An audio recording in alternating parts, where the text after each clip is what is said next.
What's up, fellas?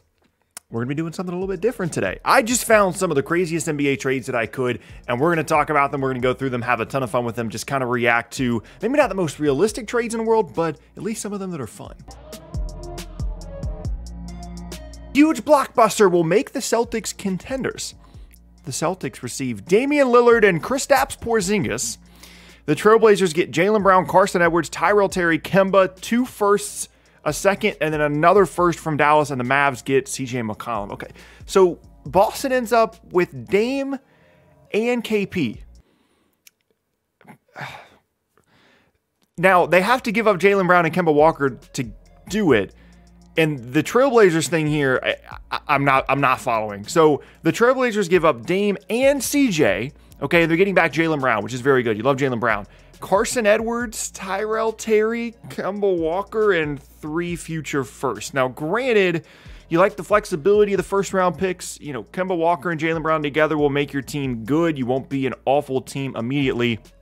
But, I mean, are we saying that Dame is being traded straight up for Jaylen Brown, and then McCollum is getting traded for Kemba and multiple firsts? I mean, I guess it kind of makes sense. And like, I don't know. I get the vibe that maybe this was a Celtics fan that made this trade, because then they still have Marcus Smart. They have Damian Lillard, Kristaps Porzingis, and Jason Tatum. They do have to give up Jaylen Brown. Is it weird to think that I'm not positive the Celtics would give up Jaylen Brown for Damian Lillard straight up? I don't know. That's just me. Am I crazy to think that maybe Boston would keep Jaylen Brown over Damian Lillard? Maybe I am crazy. And then Dallas ends up with CJ McCollum, which is exactly what they need. Dallas gets the best deal out of this, in my opinion. They get a perimeter ball handler, someone that's going to help them alongside Luka. They get rid of the KP thing. They give up a future first-round pick, top 3 protected in 2025, but you've got Luka under this new Supermax rookie extension. You're going to be good in 2025. And then 2 second-round picks as well. The best trade here is what Dallas gets. CJ McCollum will be really, really good for them. They get some defense on that roster, and they're going to be good. I mean, trying to imagine a Boston team with Lillard, Porzingis, and Tatum. They won't be able to guard anybody except for having Marcus Smart out there, but it's certainly an interesting group. But I don't know. Y'all let me know down in the comment section, because I'm starting to think that if I'm Boston and Portland calls me up and say, hey, we want Damian Lillard, or we want to trade Damian Lillard, give us Jaylen Brown, I'm not saying I would say no. I'm just saying a guy that's on a rookie extension that's like 25 is probably someone I'd rather have than a guy on Lillard that's like 29 or 30 and is making like $50 million a couple years from now. I don't know. I'm just saying I feel like you could make the case. Don't get mad at me, Dame fans or Portland fans. I tried to tell you they were going to be crazy. I don't even know what I'm looking at. Hawks get a nasty 5 to go with their young core. Houston gets Danilo Gallinari, an Oklahoma City first-round pick in 2022, 2 more firsts from Atlanta, and 4 second-round picks. Atlanta is trading like 8 second-round picks here. The Pacers get Bogdanovic. This is okay. And 1,000 second-round picks. The Hawks get Christian Wood, Malcolm Brogdon, Daniel House, and Jeremy Grant. And the Pistons get Lonzo Ball and John Collins in sign and trades. So Atlanta is trading every second-round pick known to man, 3 future firsts, including 2 of their own, and 1 which is Oklahoma City's in 2022. How did they end up with Oklahoma? Is that the Carmelo thing? How did they end up with Oklahoma City's 2022 pick?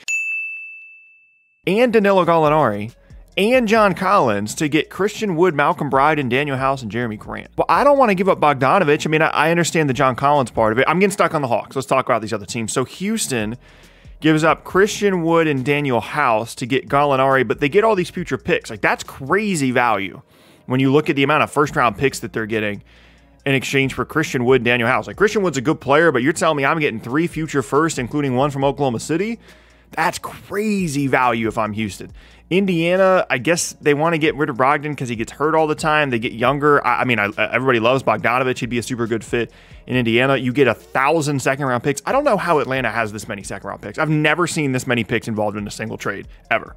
And then Detroit gives up Jeremy Grant, and that's it. And they get Alonzo and John Collins in sign-in trades. Where's Lonzo coming from? Oh, they just sign him as a free agent. That's not okay. I was about to say that none of these teams have Lonzo. So interesting that Lonzo's there in the first. So they sign Lonzo, they swap Collins and Grant, and okay. I like the deal for Houston a lot. That's crazy value to get out of Daniel House and Christian Wood. They don't need that many first, if I'm honest. Some of those can go somewhere else. I mean, the Hawks aren't trading Bogdanovich, but I like what the Pacers are getting here. I don't understand what the Hawks are doing. Jeremy Grant, Malcolm Brogdon, Christian Wood, Daniel House, like that's a good group, but you know, when you add it to Trae Young and Clint Capella, but their current group is fine. And then Detroit is just swapping Jeremy Grant for John Collins, and they're signing John Collins to a 5-year $112. Why would you not just keep Jeremy Grant? This is blowing my mind. I don't even know what to say about this. I'm just going to move on before I break my brain any further.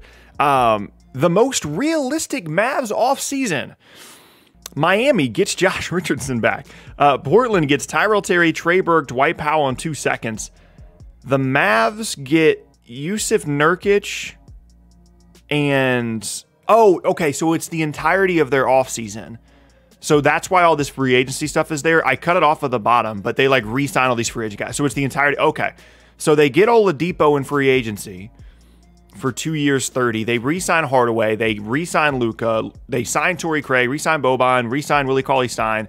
They bring in Nurkic. They get rid of Richardson, and then the Trailblazers get Terry Burke Powell in 2 seconds. Yusuf Nurkic is a good player. I don't. If I'm Portland, I don't want any part of this. Unless you're telling me that I'm trading Dame as well. Like Yusuf Nurkic is good. I know he's on. He only has 1 year left on his deal. But like Tyrell Terry, who didn't play for Dallas at all, Trey Burke, Dwight Powell, 2 seconds. Like that's not enough value at all. For Yusuf Nurkic, in my opinion. I understand, like, if you're a Dallas fan, you're looking at this and you're like, well, we're also giving up Josh Richardson, but Portland's not getting enough value to give up Yusuf Nurkic.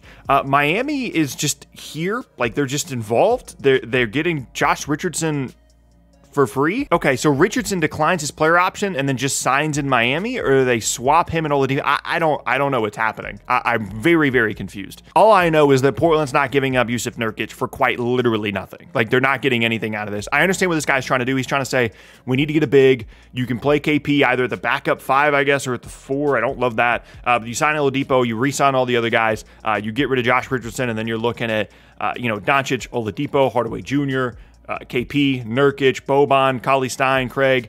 I understand what he's trying to do, but Portland's not giving up Yusuf Nurkic for quite literally nothing. Lowry to the Clippers. Pretend it's a sign and trade. Posted by Claw is a Trader. Trader spelled incorrectly, by the way. Okay. The Clippers get Kyle Lowry, a 1-year, $22 million contract in a sign and trade. Okay.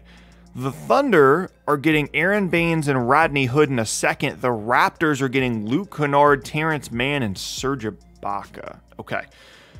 Kyle Lowry with the Clippers, I like a lot. Fits super well. On and off ball player. Good defender. Everybody knows what Kyle Lowry brings to the table. I think he provides a lot of things that the Clippers need. This is also obviously operating under the assumption that Paul George and Kawhi Leonard are both staying, that Kawhi doesn't leave in free agency, and that Paul George, doesn't get traded. So with this, you get rid of Kennard, you get rid of Terrence Mann, you get rid of Serge Ibaka. You go into next year, you got Kyle Lowry, Paul George, Kawhi Leonard, Morris, and I guess Nick Batum if you bring him back, and Zubats. Oklahoma City is here just to pick up second-round picks and a young player, as always. They're giving up quite literally nothing. They're just there to take on Rodney Hood, get a second-round pick. They get Aaron Baines. The Raptors part of this is interesting because I know that Luke Kennard kind of became like a meme and people just started to make fun of him for the 4-year, $64 million deal, but Luke Kennard can play. He can't guard, but he's got a little perimeter creation. He can really shoot the ball. And so if you're Toronto and you're looking at, well, do we lose Kyle Lowry for nothing in free agency, or do we explore a sign and trade to send him to a place that he actually wants to go in the Clippers? And we get Terrence Mann, who could be, an interesting player, and Luke Kennard, who, is going to be able to shoot and fits relatively well in that backcourt. I actually kind of like this for Toronto. Of course, I like for the Clippers, and the Thunder are getting stuff for free. So it's a little bit complicated here with like the sign and trade stuff. I don't think the Raptors really want anything to do with Serge Ibaka, but I guess he's there to make the money work. I'm down for this. This is cool. Celtics get a pass first point guard, posted by Lucky Bird. The Timberwolves get Marcus Smart. Ooh, big shade at Marcus Smart by clearly a Celtics fan by saying a pass first point guard. The Celtics get Lou Dort and Ricky Rubio, and the Thunder get Kemba, a lottery protected first in 21, so their 21 pick, a future pick in 24, and a 22 second. Okay. My first confusion is why Lou Dort is involved. Like, I get it if you're Boston because you're giving up Kemba and Marcus Smart and future first, so you're probably not just going to get back Ricky Rubio. But I don't know why Oklahoma City would be in a hurry to give up Lou Dort unless they just don't want to pay him and then they get future firsts out of it. The Kemba to Oklahoma City thing makes a lot of sense. It's probably going to happen if Boston just kind of decides they just want to get rid of Kemba. Because this is, to me, this is kind of two different trades. So Kemba to Oklahoma City plus a first just to get rid of Kemba is there. And then you've got the Smart Rubio Dort situation kind of bundled in here as well. I mean, if I'm Boston, Lou Dort's a really good defender. I like having Lou Dort as an off-ball player. I don't know what I'm going to get out of Ricky Rubio. He was good in Phoenix a couple of years ago. Ideally, yeah, he kind of runs the offense. He doesn't need the ball like Kemba does, and he just sets up guys like Tatum and Brown's a really good fit. Lou Dort's there to defend, and you kind of round out that lineup. You figure out what you want to do at the 5 spot, and then you're good. You're trading away 2 significant pieces in Walker and Smart in terms of to your current team. And this is just a weird one, man. I mean, I like it for Minnesota because they're literally just swapping Ricky Rubio for Marcus Smart. I like that swap for them. I think Smart brings a lot of what they need in terms of toughness and defense and things like that in Minnesota. I like it for Oklahoma City with the exception of giving up Dort, but if you're getting Kemba 2 firsts and a second for just Lou Dort, that makes... I'm talking myself into this. It was a little weird to look at first, but I think I like this. Yeah, that's going to be the end of the video. I'm still shook looking at this trade. That's so odd. Anyway, I'm going to do this some more moving forward, regardless of what happens with the video. I had a ton of fun with this. It's fun to just react to trades, even if sometimes they're not the most realistic moves in the world.